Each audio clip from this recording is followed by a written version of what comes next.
Assalamu alaikum. Velkommen til Ung og Fastende, podcasten, hvor vi sammen oplever ramadanen, som den virkelig er. Jeg hedder Abu Bakr, og er din vært gennem 30 episoder med ægte samtaler om tro, refleksion om livet som ung muslim i Danmark under ramadanen. Sæt din intention, mærk energien, bismillah, vi starter nu. Kære lyttere til Ung og Fastende, nu skal I høre en historie af Ali Imran Demir. I året 1187 stod Jerusalem igen i centrum for verdenshistorien. Byen havde siden 1099 været under korsfarernes kontrol. Da de dengang erobrede den, blev tusindvis af mennesker dræbt, og begivenheden havde efterladt dybe sår i den muslimske verden. I næsten 90 år levede mindet om denne tragedie videre.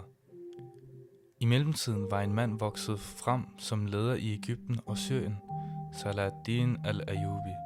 Han var kendt for sin disciplin, sin religiøsitet og sin stærke følelse af ansvar. Hans mål var ikke blot at vinde territorium, men at genoprette retfærdighed og stabilitet i regionen. I sommeren 1187 besejrede han korsfarerne i det afgørende slag ved Hattin. Den kristne hær blev ødelagt, og mange af deres ledere blev taget til fange. Efter denne sejr var vejen til Jerusalem åben.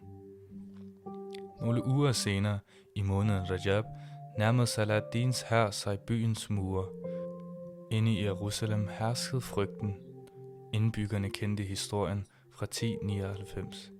De frygtede, at det samme nu ville ske igen, blot med omvendte roller. Mænd, kvinder og børn forberedte sig mentalt på det værste. Mange troede, at hævn var uundgåelig. Byens forsvar blev ledet af Balian af Ibelin. Han vidste, at modstanden ikke kunne holde længe. Derfor sendte han bud til Salah ad-Din. Han troede med, at hvis byen blev stormet, ville indbyggerne ødelægge deres egen helligdom og dræbe hinanden, før fjenden fik adgang. Det var en desperat besked. Salah ad-Din stod nu over for et valg. Han kunne angribe og tage byen med magt. Hans hær var stærk, og sejren var næsten sikker. Men det ville betyde store tab blandt civile. Det ville betyde blod i gaderne. Det ville betyde gentagelse af historiens mørkeste kapitel. Efter forhandlinger besluttede han noget andet. Han tilbød byen fredelig overgivelse. Aftalen blev, at indbyggerne kunne forlade Jerusalem mod betaling af en løsesum. De fattige, som ikke kunne betale, blev i mange tilfælde sat fri uden betaling. Ifølge flere kilder brugte Salah ad-Din også sine egne penge til at hjælpe dem. Den 2. oktober 1187 blev portene åbnet. Muslimske soldater gik ind i byen, men ikke med sværd hævet. Det var ingen massakre, ingen systematisk hævn, ingen plyndring. Mennesker, som havde ventet døden, fik i stedet lov til at leve. Mange begyndte at græde af lettelse. Salah ad-Din beordrede, at civile skulle beskyttes. Kvinder, børn og gamle måtte ikke røres. Kristne fik lov til at rejse sikkert til kristne områder. Jøder, som tidligere havde været fordrevet, fik tilladelse til at vende tilbage. Da han selv trådte ind i byen, gik han direkte til Al-Aqsa-moskeen. Den havde i korsfarertiden været brugt som lager og stald. Bygningen var beskidt og forsømt. Salah ad-Din lod den rense og genåbne til bøn. Samtidig forbød han sine soldater at skade kirke og klostre. De kristne helligsteder blev respekteret. Præster og munke fik lov til at blive.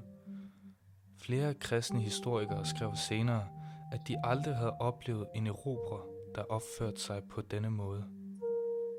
For Salah ad-Din var sejren ikke blot militær, den var moralsk. Han mente, at magt kun havde værdi, hvis den blev brugt med retfærdighed.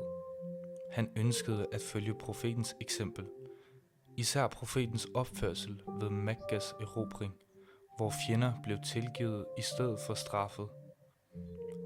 Selvom begivenheden ikke fandt sted i Ramadan, skete den kort før den hellige måned. Mange historikere har derfor peget på, at hans religiøse bevidsthed og fromhed spillede en vigtig rolle for hans beslutninger. Han valgte ikke hævn. Han valgte ansvar. Han valgte barmhjertighed. I en tid præget af krig og had viste han, at styrke også kan betyde selvkontrol, tålmodighed og respekt for menneskeliv. Derfor huskes Salah ad-Din ikke kun som en stor general, men som en leder, der forstod, at den største sejr ikke vindes på slagmarken, men i hjertet.